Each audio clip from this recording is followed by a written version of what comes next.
ذرا سی بات قسط نمبر 1۔ یہ ایک نہایت عجیب و غریب اور سنسنی خیز واردات تھی۔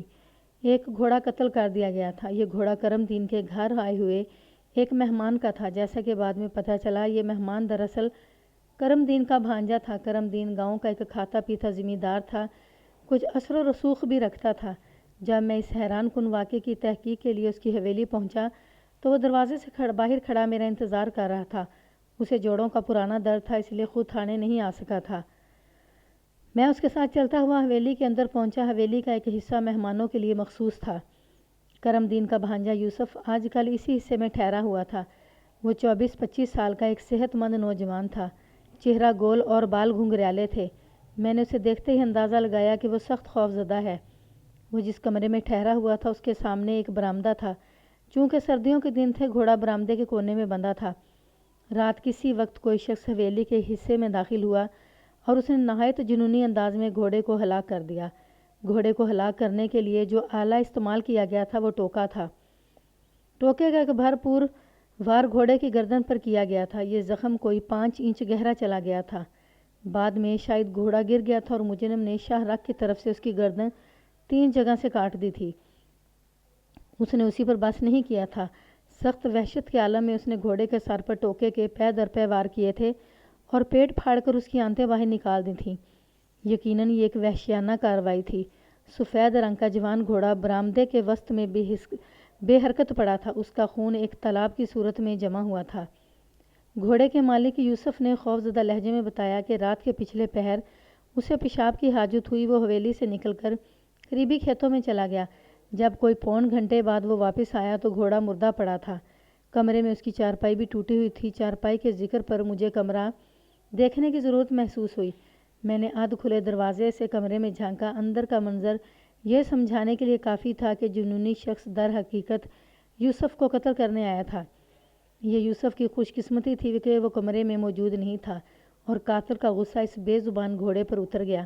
میں نے دیکھا یوسف کی چارپائی 2 حصوں سے زیادہ میں تقسیم ہو چکی تھی۔ لحاف پھٹا ہوا تھا اور تکیے سے نکلنے والی روئی پورے کمرے میں پھیلی ہوئی تھی۔ لگتا تھا مجرم نے ہر شے پر اندھا دھند ٹوکا چلایا ہے۔ اس منظر کو دیکھ کر ذہن پر عجیب طرح کا خوف سوار ہو جاتا تھا۔ یوں لگتا تھا کہ ابھی مجرم کسی کونے سے نکلے گا اور وحشیانہ انداز میں ٹوکا چلانا شروع کر دے گا۔ یوسف کی حالت بہت پتلی تھی۔ وہ بار بار اپنے خشک ہونٹوں پر زبان پھیر رہا تھا۔ میں نے غور سے موقع کا جائزہ لے کر اس سے کہا، تیرا کہنا ہے کہ جب مجرم گھر میں داخل ہوا تو کھیتوں میں تھا؟ جی ہاں، یوسف ہکلایا۔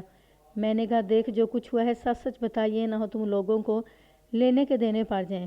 کیا مطلب جی؟ یوسف کا رنگ پھیکا پڑ گیا۔ مطلب یہ کہ جب گھوڑے کو مارا گیا تو گھر میں ہی موجود تھا۔ میں سچ کہہ رہا ہوں جی۔ میں نے کرم دین سے کہا، کرم دین، تیرا بھانجا مجھے چکر دینے کی کوشش کر رہا ہے۔ اسے سمجھا کہ معاملہ خام خواہ خراب نہ کرے۔ یہ ہو ہی نہیں سکتا کہ یہ واردات کے وقت کھیتوں میں ہو۔ میرے پریقین لہجے نے یوسف کو پریشان کر دیا۔ وہ میری بات ماننا بھی نہیں چاہتا تھا اور جھٹلانے کی ہمت بھی اس میں نہیں تھی۔ میں نے کہا، کرم دین، اس سے پوچھ کہ کھیتوں سے واپس آ کر یہ کمرے میں کیسے داخل ہوا؟ یوسف نے کہا، جناب دروازے میں سے گزرا اور کیسے؟ میں نے دروازے کی طرف اشارہ کیا۔ دہلیز پر مردہ گھوڑے کا خون پھیلا ہوا تھا۔ یہ خون اتنی جگہ میں تھا کہ اسے پھلانگ کر کمرے میں داخل نہیں ہوا جا سکتا تھا۔ گھوڑا ہلاک ہونے کے بعد اگر کوئی کمرے میں داخل ہوتا تو اس کے پاؤں سے لگنے والا خون کمرے میں نشان چھوڑ جاتا، مگر ایسا کوئی نشان کمرے میں نہیں تھا۔ ہاں، ایسے نشان برآمدے میں پائے جاتے تھے اور یقیناً یہ یوسف کے قدموں کے تھے۔ جب وہ کمرے سے نکلا تھا تو خون اس کے جوتے سے لگ گیا تھا۔ اس کا ایک ہی مطلب تھا، واردات کے بعد یوسف صرف ایک بار دروازے سے گزرا ہے اور اس وقت جب وہ مجرم کے جانے کے بعد واردات کی اطلاع دینے حویلی کی طرف بھاگا ہے۔ میں نے یہ سب کچھ یوسف کو بتایا تو اس کے پاس تسلیم کرنے کے سوا کوئی چارہ نہ تھا۔ وہ مان گیا کہ مجرم کے خوف سے وہ کمرے میں چھپ گیا تھا اور اس وقت تک چھپا رہا تھا جب تک وہ چلا نہیں گیا۔ جان بچانے کے لیے وہ ایک بڑے جستی صندوق میں گھس گیا تھا۔ اسے پیٹی کہا جاتا ہے۔ میں نے کرم دین سے کہا، کرم دین، اگر معاملے کی صحیح تفتیش چاہتے ہو تو اونگی بونگی مت مارو، جو بھی معاملہ ہے مجھے صاف بتا دو۔ کرم دین مجھے اپنے ساتھ بیٹھک میں لے آیا۔ نوکر چاکر خدمت میں لگ گئے۔ کرم دین نے کہا، تھانے دار صاحب، یہ تیسری بار ہے کہ کسی نے میرے بھانجے کو جان سے مارنے کی کوشش کی ہے۔ یہ رستم پور گاؤں کا رہنے والا ہے۔ 3 دفعہ وہاں اس پر حملہ ہوا ہے۔ ایک بار تو قسمت اچھی تھی جو یہ بچ گیا۔ کسی نے اس کے کمرے میں یہ اتنا بڑا زہریلا ناگ چھوڑ دیا۔ ناگ ساری رات ایک دیگچے میں کنڈلی مارے بیٹھا رہا۔ صبح جب اس نے دودھ دھونے کے لیے دیگچہ اٹھایا تو ناگ نے کاٹنے کی کوشش کی۔ اس نے دیگچہ پھینک کر اسے لاٹھیوں سے مار ڈالا۔ لڑکا بہادر ہے جی، لیکن جب ہر وقت جان کا خطرہ لگا رہے تو بندے میں رہ کیا جاتا ہے۔ دیکھیں کیسا سفید لٹھے جیسا رنگ ہو رہا ہے اس کا۔ میں خود رستم پور جا کر اسے یہاں لے آیا تھا، لیکن ویریوں نے یہاں بھی پیچھا نہیں چھوڑا۔ میں نے پوچھا، حملہ آور کے بارے میں تمہارا کیا اندازہ ہے؟ کرم دین حقہ گڑگڑا کر بولا، تھانے دار صاحب، یوسف کا باپ کھاتا پیتا زمیندار ہے، 5-6 مربع جگہ ہے، زمین والوں کے چھوٹے موٹے جھگڑے تو ہوتے ہی ہیں، لیکن سمجھ نہیں آتی یوسف کی جان کا دشمن کون ہو سکتا ہے۔ میں نے پوچھا، کوئی رشتے کا معاملہ، کوئی ذات برادری کا جھگڑا؟ کرم دین بولا، جی پرانی دشمنی تو کوئی نہیں، 1-2 بکھیڑے ہیں۔ 2 سال پہلے یوسف کا ایک چاچا قتل ہوا تھا، وارثوں نے یوسف کے باپ پر بھی شبہ کیا تھا، پھر یہ بات آئی گئی ہوگی۔ میں نے کافی دیر یوسف اور اس کے ماموں سے گفتگو کی۔ میں نے کرم دین کو مشورہ دیا کہ وہ یوسف کو حویلی کے اندر رکھے اور ممکن ہو تو ایک آدھ بندہ اس کے پہرے پر لگا دے۔ کرم دین نے کہا، جناب میں تو اپنے سارے ملازموں کو لاٹھیاں دے کر اس کے دروازے پر کھڑا کر دوں گا، مگر بات تو تب ہی بنے گی جب وہ لوگ پکڑے جائیں گے۔ اگلی رات کا واقعہ ہے، 10 بجے کا وقت تھا۔ ایک ضروری کام کے سبب میں تھانے میں تھا، اندھیری رات تھی، گرج چمک کے ساتھ بوندا باندی جاری تھی۔ میں اٹھنے کی تیاری کر ہی رہا تھا کہ دفتن کمرے کا دروازہ دھماکے سے کھلا اور یوسف دہلیز پر نظر آیا۔ وہ خوف اور سردی سے بری طرح کانپ رہا تھا، لگتا تھا موت کا فرشتہ اس کے تعاقب میں ہے۔ اس کا چہرہ برف کی طرح سفید ہو رہا تھا۔ بیٹھ جا میاں، میں نے چارپائی کی طرف اشارہ کیا۔ مجھے خطرہ ہو گیا تھا کہ وہ گر ہی نہ پڑے۔ وہ جلدی سے بیٹھ گیا اور پھر اچانک اس نے مجھے حیران کر دیا۔ اس نے چہرہ دونوں ہاتھوں سے چھپایا اور دھاڑے مار مار کر رونے لگا۔ تھانے دار صاحب، میں مرنا نہیں چاہتا، میں زندہ رہنا چاہتا ہوں۔ تھانے دار صاحب، میں زندہ رہنا چاہتا ہوں۔ اتنے لمبے تڑنگے آدمی کو بچوں کی طرح روتے دیکھنا عجیب تجربہ تھا۔ کسی نے سچ کہا ہے، 80 سالہ بوڑھے کے اندر بھی ایک بچہ موجود ہوتا ہے۔ یوسف کی دھاڑیں سن کر 2 سپاہی میرے کمرے میں جھانکنے لگے۔ میں نے انہیں باہر جانے کا اشارہ کیا۔ کچھ دیر بعد یوسف پرسکون ہوا تو میں نے کہا، بھلے مانس، اب تجھے کیا ڈر ہے؟ کرم دین نے بتایا تھا کہ اس نے تجھ پر 4 آدمیوں کا پہرا بٹھایا ہے۔ یوسف بولا، تھانے دار صاحب، ان پہروں سے کچھ نہیں ہوگا۔ پہرا تو میرے باپ نے بھی بٹھایا تھا۔ وہ جو کوئی بھی ہے بڑا ہوشیار شخص ہے۔ مجھے تو اب ان پہرے داروں سے بھی ڈر آتا ہے، کیا پتہ کوئی اس کے ساتھ ہی ملا ہوا ہو۔ میں سمجھ گیا کہ یہ نوجوان مسلسل ہراساں رہنے سے اب خوف کی اس منزل پر پہنچ گیا ہے جہاں اپنا سایہ بھی اسے ڈرا دیتا ہے۔ میں نے کہا، یوسف مجھے ایک بات پوری ایمانداری سے بتا، تیرا ماموں کہتا ہے کہ 1 سے زیادہ آدمی تیرے پیچھے ہیں، جبکہ تیرا کہنا ہے کہ وہ ایک آدمی ہے۔ سچ بتا، سچ بات کیا ہے؟ یوسف بولا، سچ بات تو یہ ہے جناب کہ مجھے بھی کچھ پتہ نہیں۔ اس سے پہلے رستم پور میں جب حملہ ہوا تھا تو اس وقت بھی ایک شخص نے ٹوکا چلایا تھا۔ وہ میرے راستے میں چھپ کر بیٹھا تھا۔ میں گزرنے لگا تو ایک دم کماد کے کھیت سے نکلا اور سامنے آ گیا۔ اس نے چہرہ پگڑی میں چھپا رکھا تھا۔ پورے زور سے ٹوکا گھما کر اس نے میرے سر پر مارنا چاہا۔ میں پیچھے ہٹا تو ٹوکا میرے کندھے پر لگا۔ میں مڑ کر واپس بھاگا۔ اس نے پیچھا کیا۔ میری قسمت اچھی تھی کہ سامنے سے 3-4 گھڑ سوار آ رہے تھے۔ انہیں دیکھ کر وہ واپس کماد میں گھس گیا۔ میں نے کہا، یوسف میاں، ذرا ذہن پر زور ڈالو اور ایسے لوگوں کے نام لکھواؤ جن پر تم تھوڑا بہت شک کر سکتے ہو۔ یوسف نے سوچ کر 1-2 نام لکھوائے۔ صاف نظر آتا تھا کہ وہ اس کارروائی کو صرف خانہ پوری سمجھ رہا ہے۔ نام لکھوا کر وہ گڑ گڑانے لگا، انسپکٹر صاحب، میں نے آپ کی بڑی نیک نامی سنی ہے۔ میرا دل کہتا ہے کہ آپ ہی مجھے اس پاگل سے بچا سکتے ہیں۔ آپ کے کمرے میں بیٹھ کر مجھے جو سکون ملا ہے، خدا کی قسم کہیں نہیں ملا۔ میں آپ کی منت کرتا ہوں کہ مجھے اپنے ساتھ رہنے دیں۔ میں نے کہا، بھلے مانس، یہ کیسے ہو سکتا ہے؟ میں تو ابھی اٹھ کر گھر جا رہا تھا۔ وہ میری بات کاٹ کر بولا، بس مجھے اپنے ساتھ اپنے گھر لے جائیں۔ انسپکٹر صاحب، میں کوئی غریب آدمی نہیں ہوں، خدا کا دیا سب کچھ ہے۔ یقین کریں، میں اپنی طاقت اور آپ کے اندازے سے بڑھ کر آپ کی خدمت کروں گا، بس مجھے اس اندھی موت سے بچا لیں۔ میں نے کہا، یوسف میاں، حوصلے سے کام لو، میرے 100 مسئلے ہیں، 100 جگہ آنا جانا ہوتا ہے، میں تمہیں کہاں ساتھ لیے پھروں گا؟ یا کہہ دو کہ نوکری چھوڑ دوں اور تمہارے پہرے پر بیٹھ جاؤں۔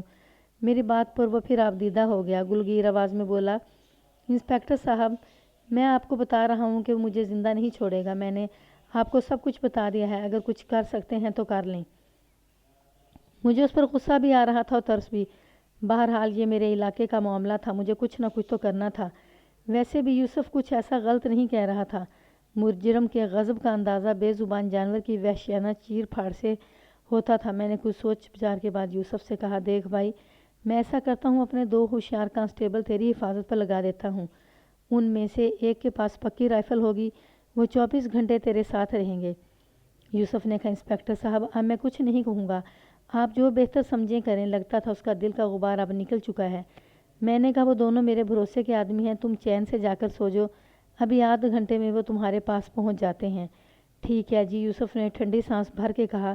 میں اس کی ٹھنڈی سانس کے مطلب سمجھ رہا تھا۔ میں نے اسے رکنے کا اشارہ کیا اور 10 منٹ بعد دونوں کانسٹیبلوں کے ساتھ ہی اسے گھر روانہ کر دیا۔ اگلے روز میں نے اپنے سب انسپکٹر کو اس معاملے کی تحقیق پر لگا دیا۔ خاص طور پر میں چاہتا تھا کہ یوسف کے مقتول چچا کے بارے میں معلومات حاصل کی جائیں۔ یوسف نے مشتبہ افراد کی فہرست میں چچا کے کسی بیٹے یا رشتہ دار کا نام نہیں لکھوایا تھا، مگر میں اپنے طور پر تسلی کر لینا چاہتا تھا۔ سب انسپکٹر کی تحقیق جاری تھی کہ قریبہ موضع میں ڈکیتی کی ایک واردات میں 2 افراد بھی قتل ہوئے۔ مجرموں کا کھوج لگانے کے لیے مجھے پوری توجہ دینی پڑی۔ تھانے کا پورا عملہ مصروف ہو گیا۔ میں نے ایک روز کے لیے ان کانسٹیبلوں کو بھی بلا لیا جو کرم دین کے گھر یوسف کے پہرے پر تھے۔ یوسف بھی ان کانسٹیبلوں کے ساتھ ساتھ ہی تھانے چلا آیا۔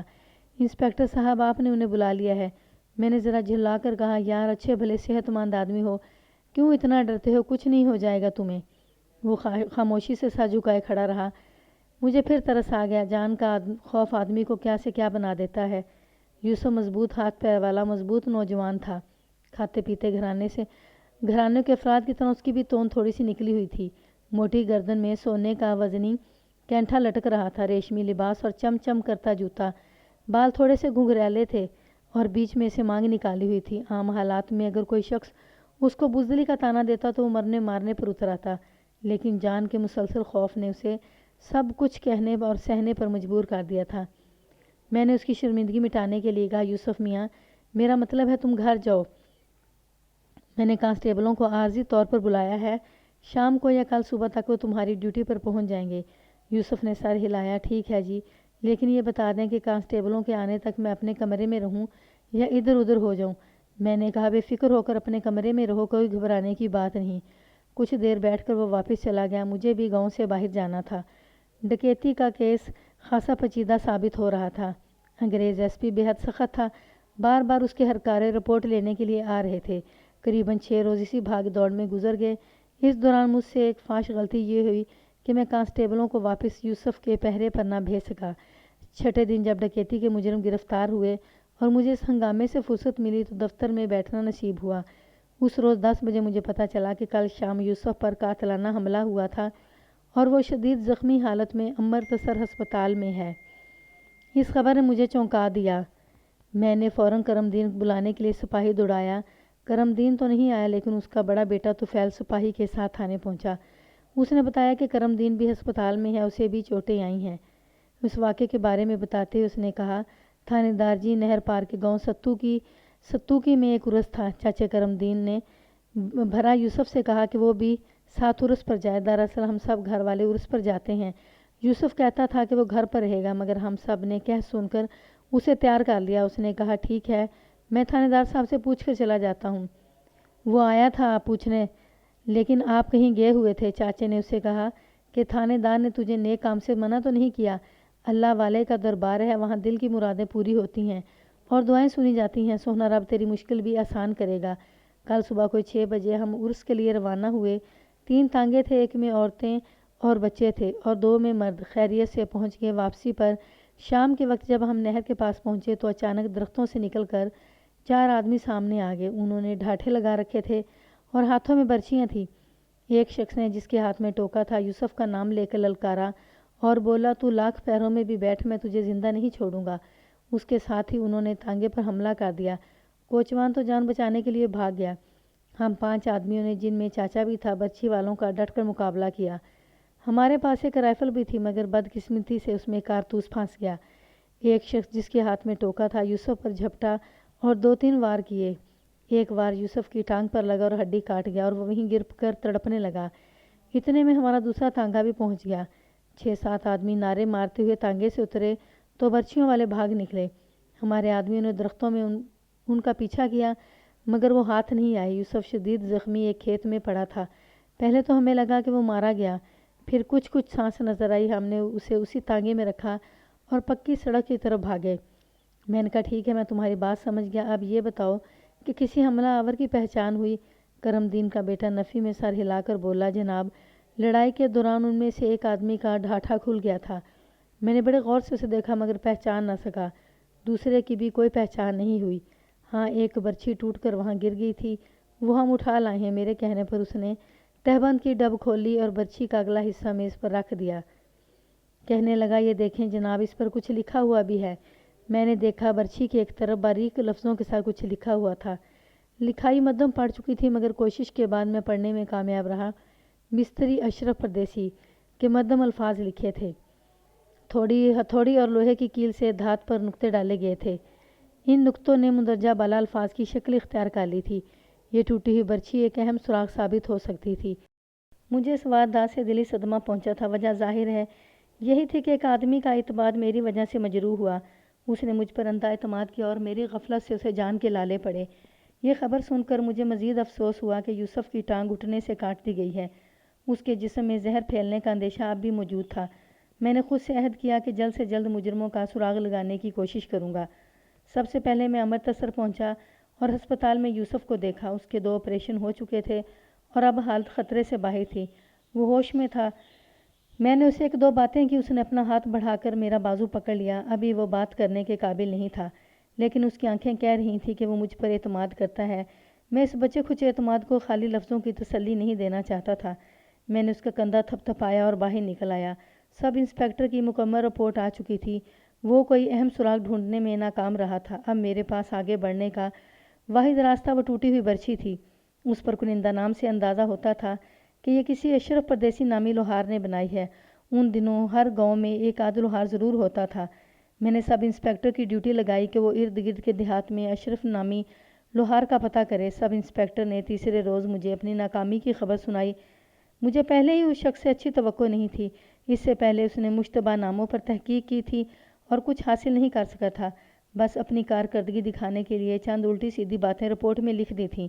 میرا تجربہ ہے کہ ایسے نااہل ماتحت کارکردگی دکھانے کے چکر میں تفتیش کا بیڑا غرق کر دیتے ہیں۔ بہرحال میں نے اس سب انسپکٹر پر لعنت بھیجی اور خود اس لوہار کی تلاش میں نکلا۔ ان دنوں میرے پاس ایک روال گھوڑی تھی۔ اس نسل کی گھوڑیاں سبک خرامی میں اپنا جواب نہیں رکھتیں، چال ایسی ہموار کے جیسے پانی پر تیر رہی ہے۔ ان دنوں ہم عام گھوڑوں کو مورس اور روال چال کی گھوڑی کو شیور لیٹ کہا کرتے تھے۔ تو اپنی شیور لیٹ پر بیٹھ کر میں دوپہر تک 4-5 دیہات میں گھوما، اشرف نامی کسی لوہار کا پتہ نہیں چلا۔ نہر پار جانے کے لیے میں پل پر پہنچا تو وہاں ایک عجیب منظر نظر آیا۔ ایک لڑکی جس کے تمام کپڑے بھیگے ہوئے تھے پریشانی کے عالم میں چیخ رہی تھی۔ وہ برگد کے ایک درخت کی طرف دیکھ رہی تھی۔ میں نے اس کی جانب غور سے دیکھا تو ایک 8-9 سال کا لڑکا نظر آیا۔ وہ بالکل برہنہ تھا اور شاخوں سے چمٹا ہوا تھا۔ مجھے سمجھ آئی کہ لڑکی کیوں چلا رہی ہے۔ ایک چیل کتب کتارنگ کی آوازیں نکالتی ہوئی بار بار لڑکے پر جھٹک رہی تھی۔ میں جلد ہی معاملے کی تہہ میں پہنچ گیا۔ یہ لڑکی نہر پر کپڑے دھو رہی تھی۔ لڑکا جو شاید اس کا چھوٹا بھائی تھا، گولاں برگد کا درخت کھانے کے لیے اوپر چڑھ گیا تھا۔ وہاں چیل کا گھونسلہ تھا، وہ اس پر حملہ آور ہو گئی تھی۔ اب گھبراہٹ میں لڑکے سے نیچے نہیں اترا جا رہا تھا۔ مجھے دیکھ کر لڑکی چلائی، تھانے دار جی، رب واسطے اسے نیچے اتار دو۔ صورتحال دلچسپ تھی۔ میں گھوڑی چلا کر آگے آیا اور پھر گھوڑی پر کھڑا ہو کر میں نے ننگ دھڑنگ لڑکے کو نیچے اتار لیا۔ چیل تیش کے عالم میں مجھ پر بھی حملہ آور ہوئی لیکن میری ٹوپی گرانے کے سوا کچھ نہ کر سکی۔ ہاں اس لڑکے کی اچھی خاصی مرمت ہوئی تھی۔ اس کے سر پر چھوٹے چھوٹے بال تھے اور 1-2 جگہ سے خون رس رہا تھا۔ وہ تو پہلے ہی صرف رو رہا تھا لیکن اب رونے کے ساتھ ساتھ ہنس بھی رہا تھا۔ لڑکی نے 1-2 ہتھوڑ اس کی کمر پر مارا اور بولی، پیڑ جوگیاں ہور کھا گولاں۔ لڑکی کو ماں کہہ کر پکارا تو مجھے ان کے رشتے کا علم ہوا۔ وہ عمر میں اس کی ماں ہرگز نہیں لگتی تھی۔ میں نے یہی اندازہ لگایا کہ 13-14 سال کی عمر میں اس کی شادی ہو گئی ہوگی۔ ابھی تک تو اسے اپنے بچے کی فکر تھی، اب اس کا دھیان اپنی طرف گیا اور اس نے بازو موڑ کر سینے پر رکھ لیا۔ وہ ایک خوبصورت اور بھرپور لڑکی تھی۔ لرزاں آواز میں بولی، تھانے دار جی آپ کی بڑی مہربانی، مجھے تو ڈر تھا یہ کمبخت ڈیلا آنکھ نکلوا کر نیچے آئے گا۔ میں نے کہا بہن مہربانی کی کوئی بات نہیں، یہ بتائے یہ کیسے اوپر چڑھا تھا؟ بولی ادھر ایک گدھا گھوم رہا تھا، اس پر چڑھ کر اوپر چلا گیا تھا۔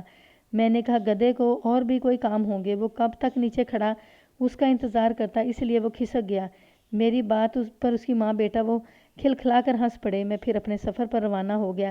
جس گاؤں میں میں اب پہنچا اس کا نام کنڈلی تھا۔ یہاں بھی 2 لوہار موجود تھے مگر ان میں سے کسی کا نام اشرف پردیسی نہیں تھا۔ پھر بھی میں نے سوچا کہ ان میں سے ایک کو مل لوں۔ میں جس لوہار سے ملا اس کا نام جیون تھا، عمر کوئی 60 سال کے قریب ہوگی۔ میں نے اسے برچھی دکھائی، وہ الٹ پلٹ کر دیکھتا رہا، پھر بولا، مائی باپ میری سمجھ میں کچھ نہیں آتا، لگتا ہے یہ شہر کی بنی ہوئی ہے۔ جیون کی بات نے میری امیدوں پر پانی پھیر دیا۔ شہر میں کوئی کب کسی کو پہچانتا ہے؟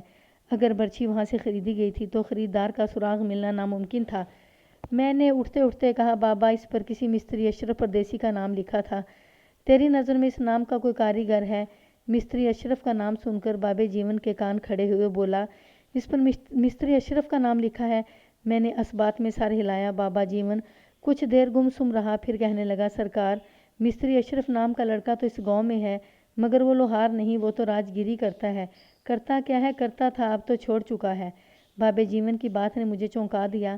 مجھے افسوس ہونے لگا کہ پہلے میرا دھیان اس طرف کیوں نہیں گیا۔ ضروری تو نہیں تھا کہ برچھی پر برچھی ساز کا نام ہی لکھا ہو، یہ برچھی کے مالک کا نام بھی تو ہو سکتا تھا۔ دراصل مستری کے لفظ نے ہمیں کسی اور زاویے سے سوچنے نہیں دیا۔ 1 گھنٹے کے اندر اندر میں نے نہ صرف اشرف پردیسی کا کھوج لگا لیا بلکہ جوتے مار مار کر اسے یہ بھی منوا لیا کہ یہ اس کی برچھی ہے۔ ساری کارروائی چودھری کی حویلی میں ہوئی۔ جب اشرف نے برچھی قبول کر لی تو اسے یہ بھی بتانا پڑا کہ یہ موقع واردات پر کیسے پہنچی۔ پہلے تو اس نے جان بچانے کا گھسا پٹا کلیہ آزمایا اور کہنے لگا کہ برچھی چوری ہو گئی تھی، مگر جب مسلح دار چھترول ہوئی تو وہ مان گیا کہ عرس کے روز وہ موقع واردات پر موجود تھا۔ نہایت خوفزدہ لہجے میں اس نے بتایا کہ وہ قہر سنگھ کا ساتھی ہے۔ قہر سنگھ کے بارے میں مجھے کچھ معلوم نہیں تھا۔ چودھری اور اس کے کرندوں کی زبانی صرف اتنا پتہ چلا کہ وہ اسی گاؤں میں رہتا ہے اور اس کی تھوڑی سی زمین ہے۔ مجھے صاف طور پر محسوس ہوا کہ بتانے والے قہر سنگھ کی ذات سے خوفزدہ ہیں اور اس کی اصلیت چھپا رہے ہیں۔ میں نے ان پر زیادہ زور دینا مناسب نہ سمجھا اور اس کے گھر کا پتہ پوچھ کر خود ہی ملنے چل پڑا۔ قہر سنگھ کا گھر گاؤں کے ایک سرے پر واقع تھا۔ گھر دیکھتے ہی اندازہ ہو گیا کہ وہ کس کماش کا آدمی ہوگا۔ گلی کی بہت سی زمین اس نے اپنے گھر میں شامل کر رکھی تھی۔ اس کی 2 موٹی تازی بھینسیں بھی گلی میں بندھی تھیں، جس سے راہگیروں کا گزرنا مشکل ہو گیا تھا۔ میں نے دروازے پر دستک دی تو اندر سے ایک کرخت نسوانی آواز سنائی دی، کون ہے؟ حرام کر آتی ہوں۔ پھر کسی نے جھٹکے سے دروازہ کھولا۔ میں حیران رہ گیا، یہ وہی لڑکی تھی جس سے نہر پر ملاقات ہوئی تھی اور اب اس نے کپڑے بدل لیے تھے۔ سیاہ بال اس کے شانوں پر بکھرے ہوئے تھے۔ عقب میں وہی لونڈا نظر آ رہا تھا۔ آپ یہاں؟ وہ ہکلائی۔ ہاں، مجھے قہر سنگھ سے ملنا ہے۔ وہ تو گھر میں نہیں، لیکن آپ اندر آ جائیں۔ نہیں بہن، میں جلدی میں ہوں۔ ویسے قہر سنگھ تمہارا کیا لگتا ہے؟ میرا مرد ہے جی، وہ عجیب سے لہجے میں بولی۔ پھر کہنے لگی، آپ اندر آ جائیں، میں آپ کو سب کچھ بتاتی ہوں۔ اس کے لہجے میں کچھ ایسی بات تھی کہ میرے قدم خود بخود دہلیز پار کر گئے۔ اس نے جلدی سے برآمدے میں ایک چارپائی ڈالی اور دودھ لسی کا انتظام کرنے لگی۔ میں نے اسے منع کر دیا اور کہا کہ اسے جو بتانا ہے جلدی سے بتا دے۔ لڑکی اپنے چھوٹے بچے کو گود میں اٹھائے میرے سامنے زمین پر بیٹھ گئی اور قہر سنگھ کی باتیں کرنے لگی۔ جلد ہی میں جان گیا کہ یہ لڑکی بے حد کارآمد ہے۔ قہر سنگھ اس کا شوہر ضرور تھا مگر وہ اسے نفرت کرتی تھی۔ میں نے لڑکی کو کوریدا تو معلوم ہوا کہ قہر سنگھ آج سے 10 سال پہلے اسے ایک دور دراز گاؤں سے اٹھا کر لایا تھا۔ اس نے اس سے زبردستی شادی کی تھی اور بچے پیدا کیے تھے۔ اتنے برس گزرنے کے باوجود لڑکی اسے اپنا دشمن ہی سمجھتی تھی۔ اس کے دل کے کسی کونے میں اس بات کی شدید خواہش تھی کہ قہر سنگھ کو اس کے کیے کی سزا ملے۔ لڑکی نے اپنا نام جہانی بتایا، وہ سکھ تھی۔ تھوڑی ہی دیر میں وہ کھل گئی۔ اس نے صاف لفظوں میں کہا کہ اس کے مرد نے اسے قیدیوں کی طرح رکھا ہوا ہے اور وہ اس سے نفرت کرتی ہے۔ میں نے کہا، جہانی، اگر قہر سنگھ پکڑا گیا اور اسے لمبی سزا ہو جائے تو تیرا کیا بنے گا؟ اس نے گود کے بچے کا سر چوما اور آنکھوں میں آنسو بھر کر بولی، میرے یہ دونوں پتر سلامت رہیں، میں ان کے سہارے زندگی ساری کاٹ دوں گی۔